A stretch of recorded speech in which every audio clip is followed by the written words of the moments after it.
Salam Bapak Ibu Saudara sidang jemaat Tuhan yang diberkati oleh Tuhan dimanapun kita boleh berada dan para pemirsa yang diberkati oleh Tuhan. Bapak Ibu Saudara, hari ini kembali saya mengajak kita sekalian untuk merenungkan firman Tuhan, dan saya percaya bahwa firman Tuhan kali ini adalah satu hal yang barangkali jarang ataupun belum tuntas bagaimana kita memahami arti dari satu penderitaan dalam kehidupan orang yang percaya.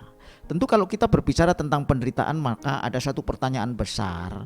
Kalau Allah itu maha baik, kalau Allah itu maha kuasa, kalau Allah itu tahu masa depan, kenapa penderitaan terjadi secara khusus bagi orang yang sudah percaya dan bertobat? Bapak Ibu Saudara, Alkitab menyatakan banyak hal tentang penderitaan yang tentu tidak sepenuhnya kita bisa mengerti dengan baik. Tetapi apa yang dapat kita mengerti, biarlah kita lakukan apa yang menjadi kehendak Tuhan melalui perintahnya. Bapak Ibu Saudara, di dalam Ulangan 29 ayat 29 dikatakan demikian, biarlah apa yang tersembunyi itu adalah bagian Allah, tetapi apa yang nyata-nyata itu adalah bagian kita. Mari kita lakukan sesuai dengan apa yang Tuhan perintahkan. Bapak Ibu Saudara, ada beberapa hal yang saya ingin bagikan buat saudara dan saya tentang penderitaan ini. Yang pertama adalah bahwa manusia adalah akan menderita karena keadaan lingkungannya yang sudah menjadi rusak. Dalam pengertian begini Bapak Ibu Saudara, menurut Alkitab bahwa ketika Adam dan Hawa diusir dari Taman Eden, maka semua unsur yang ada di lingkungan, baik pelaku daripada pelanggaran firman Tuhan itu Adam dan Hawa, itu menjadi orang yang terkucilkan atau dengan kata kasarnya terkutuk. Karena mereka diusir dari Taman Eden, maka lingkungan di mana mereka boleh berada termasuk tanah pun menjadi rusak. Dan itulah sebabnya keadaan inilah yang membuat manusia untuk sementara waktu, karena firman Tuhan satu saat bahwa manusia akan tidak lagi menderita kalau mereka kembali kepada Allah dan bertobat. Jadi selama di dunia ini apapun dan siapapun kita akan mengalami penderitaan. Lah, bagaimana kita mengerti ini, apa penyebab dan bagaimana saudara dan saya menyikapinya, itu yang pertama. Jadi yang pertama adalah saya akan bacakan di dalam keadaan karena lingkungan. Saudara, di dalam firman Tuhan Kejadian ayat 3, 16 dan 17 dikatakan demikian, susah payahmu waktu mengandung akan kubuat sangat banyak, dengan kesakitan engkau akan melahirkan anakmu, namun engkau akan berahi kepada suamimu dan ia akan berkuasa atasmu. Jadi Bapak Ibu Saudara, Hawa termasuk mendapat orang yang karena melanggar firman Tuhan akan mengalami kesulitan ketika mengandung dan melahirkan anak. Artinya apa? Bapak Saudara, keadaan ini sampai hari ini tidak dicabut oleh Tuhan. Karena setiap orang yang melahirkan anak, wanita maksud saya, dia mengalami kesulitan dan kesakitan. Dan itu bagian daripada keadaan karena memang Tuhan menyatakan hal itu. Dan apa yang terjadi, kita bisa berpikir bagaimana mengatasi itu, Saudara. Bagaimana mengatasi itu dengan teknologi dan peradaban manusia yang semakin canggih, semakin berkembang dan semakin up to date, maka itu bisa diatasi dengan baik. Saudara, ketika seseorang melahirkan dan tidak harus merasakan sakit seperti apa yang sakit itu harusnya dialami, Saudara. Oleh karena itu Bapak Ibu Saudara, yang pertama mari Saudara kita bisa bekerja dengan baik untuk mengatasi segala keadaan lingkungan yang membuat kita itu menderita. Saudara, misalnya contoh, orang yang malas itu akan mendapat sesuatu yang akibat kemalasannya dia menderita. Orang yang tidak mau berbuat apa-apa ya tidak akan mendapat hasilnya. Nah, itu bagian daripada proses kehidupan. Memang secara umum dalam teologi dikatakan itu akibat daripada kesalahan manusia yang sudah jatuh dalam dosa. Tetapi Tuhan tetap memberikan segala sesuatu yang baik untuk kita, untuk mengatasi segala sesuatu yang tidak baik itu. Sehingga saudara dan saya, ketika saudara mengalami penderitaan karena saudara bisa mengantisipasi, mari kita lakukan untuk mengatasinya, saudara. Oleh karena itu Bapak Ibu, yang pertama, penderitaan memang bagian dari proses kehidupan manusia yang sudah kehilangan kemuliaan Allah, tapi Tuhan tetap menyertai saudara. Saudara diberi akal budi, kemampuan untuk mengatasi dalam penderitaan yang karena lingkungan yang tidak baik itu, saudara. Itu karena saudara harus cerdas, saudara dan saya harus sungguh-sungguh minta hikmat Tuhan dan pimpinannya, karena Tuhan pasti akan memberikan jalan keluar dari persoalan bagaimana saudara tidak menjadi menderita. Itu yang pertama. Yang kedua, saudara, penderitaan juga diakibatkan karena dosa pribadi, saudara. Karena dosa pribadi, kesalahan berbuat di dalam hidup kita kepada Tuhan maka akan mengakibatkan dosa. Saudara, di dalam Yohanes pasal 5 ayat 14 di sana dikatakan, kemudian Yesus bertemu dengan dia dalam bait Allah lalu berkata kepadanya, itu kepada orang yang lumpuh 38 tahun dan disembuhkan oleh Tuhan seketika itu.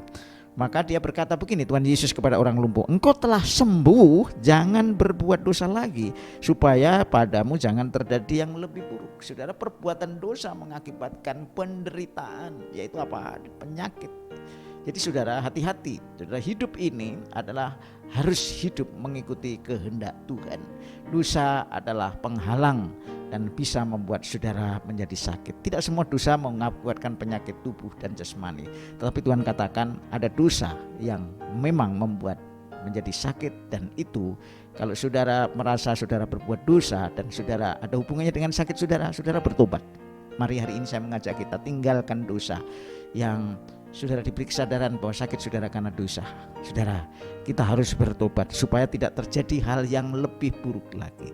Jadi tujuan daripada sakit penyakit justru lebih baik ketika Tuhan mengatakan karena dosa supaya kita bertobat. Itu yang kedua. Saudara-saudara, yang kemudian adalah bagaimana saudara dan saya tidak terjebak penderitaan karena apa yang Tuhan maksud di dalam Alkitab tentang penderitaan itu, yaitu manusia diizinkan, saudara, manusia diizinkan untuk mengalami penderitaan karena Allah, karena untuk menyatakan kemuliaannya. Saudara-saudara, di dalam Yohanes pasal 9 di sana ada seorang yang buta sejak lahirnya, dan ada pertanyaan dari sekitar Tuhan Yesus pada waktu itu, termasuk para murid, mengatakan apakah orang ini yang berdosa ataukah orang tuanya sehingga dia lahir buta sejak dari kandungan. Tuhan Yesus tidak mengatakan bukan orang tuanya dan juga bukan orang ini, tetapi ini semua untuk menyatakan kemuliaannya. Nah, saudara-saudara, bahwa kita sering mengatakan, aduh aku sakit ini apa karena dosa, padahal saya sudah sungguh-sungguh dan saya tidak disadarkan oleh Tuhan tentang hal ini akibat dari dosa. Tetapi saudara, kalau saudara melakukan segala sesuatu dan akhirnya saudara mengalami sesuatu seperti orang buta yang sejak lahir ini, seperti maksud saya ya, itu saudara mungkin ada sesuatu yang Tuhan ingin tunjukkan, bahwa Allah ingin menyatakan kemuliaannya di dalam hidup saudara. Jadi gak usah khawatir dan takut, ini yang misteri, tetapi kita percaya bahwa firman Tuhan menyatakan kepada saudara. Jadi penderitaan itu bagian daripada hidup manusia yang tak terpisahkan, walaupun hanya sementara, dan satu saat penderitaan itu akan hilang. Yang pertama itu karena keadaan lingkungan, karena dunia sudah terkutuk. Yang kedua karena kesalahan dosa pribadi kita, ya, karena kita melanggar firman Tuhan kita menjadi dosa. Dan yang ketiga, ada sesuatu yang kita tidak tahu, dan itu tujuannya untuk kemuliaan Tuhan, dan saudara akan menerima berkat-berkatnya melalui itu. Saudara, kemudian yang terakhir, Bapak Ibu Saudara, kenapa saudara dan saya sebagai orang Kristen masih mengalami penderitaan? Dan itu secara khusus bahwa penderitaan itu karena panggilan oleh sebab iman. Saudara-saudara, panggilan karena sebab iman. Saudara, panggilan sebab iman. Saudara, di dalam Filipi pasal pertama, kalau enggak salah ayat 21, nanti Bapak Saudara cek, atau 29, bahwa saudara dipanggil bukan hanya untuk percaya tetapi untuk menderita. Artinya apa? Saudara, kalau saudara menjadi dewasa di dalam Kristen, menjadi orang percaya, saudara diberi kemampuan untuk menderita karena iman. Itu supaya apa? Saudara menjadi terang dan saudara tetap percaya bahwa Tuhan itu adalah segala-galanya. Penderitaan yang saudara dan saya alami di dunia ini karena iman itu tidak ada artinya dengan kemuliaan yang akan datang. Itulah sebabnya kita menjadi orang-orang percaya itu bukan hanya bagaimana kita enak di bumi secara jasmani dan fisik, tetapi saudara, justru ketika saudara sungguh-sungguh menjadi dewasa di dalam kekristenan saudara, saudara diizinkan untuk menderita karena iman, dan itu adalah kemuliaan yang Tuhan berikan. Karena ternyata saudara menjadi orang-orang pilihan, orang-orang yang khusus, menjadi serupa dan segambar dengan Tuhan Yesus. Bahkan ada satu ayat yang terakhir, saudara, yang menegaskan kepada saudara bahwa penderitaan adalah bagian daripada cara Allah mendidik saudara.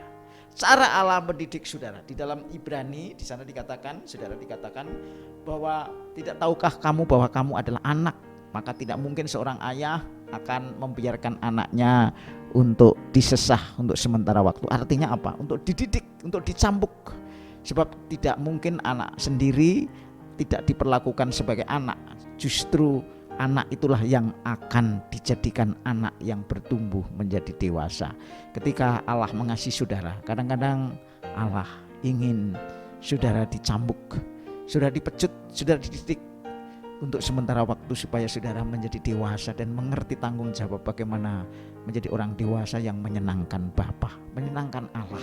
Saudara, kalau kita hanya enak-enak karena kita dapat sesuatu yang tanpa kita harus tahu tanggung jawab, maka kita menjadi anak kecil yang tidak bertumbuh dalam iman dan pengharapan dan kasih kita kepada Tuhan dan sesama. Karena itu Bapak Ibu Saudara, ada beberapa hal yang saudara dan saya harus pahami hari ini. Saudara tidak perlu pesimis, tidak perlu takut kalau saudara tahu tentang firman Tuhan yang disampaikan hari ini kepada saudara, bahwa penderitaan menurut orang Kristen yang pertama, memang lingkungan dunia ini sudah jatuh dalam keadaan yang rusak dan saudara harus mencari jalan keluar dengan akal budi yang daripada Tuhan, saudara bisa mengatasinya. Yang kedua, jangan berbuat dosa. Kalau penderitaan itu akibat dosa saudara, saudara hindari dosa supaya saudara tidak mengalami sakit penyakit.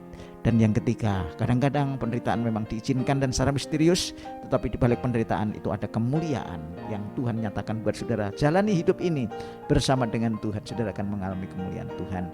Dan yang berikutnya adalah penderitaan adalah anugerah melalui percaya ya, yang sungguh-sungguh, sehingga saudara tidak cukup percaya tapi juga diberi karunia untuk menderita. Karena di balik semua itu ada kemuliaan yang saudara akan terima dari Tuhan kelak nanti bersama dengan Tuhan di dalam kekekalan. Dan yang terakhir, penderitaan Tuhan izinkan melalui cara Tuhan mendidik saudara supaya saudara menjadi dewasa di dalam Tuhan, tidak menjadi kanak-kanak. Karena orang yang masih kanak-kanak selalu dicambuk, selalu dipecut supaya dia bertumbuh dalam pengenalan akan Tuhan dan menjadi dewasa dan tahu tanggung jawab bagaimana dia hidup sebagai anak-anak Allah yang sejati. Kiranya firman Tuhan memberkati saudara dan saya.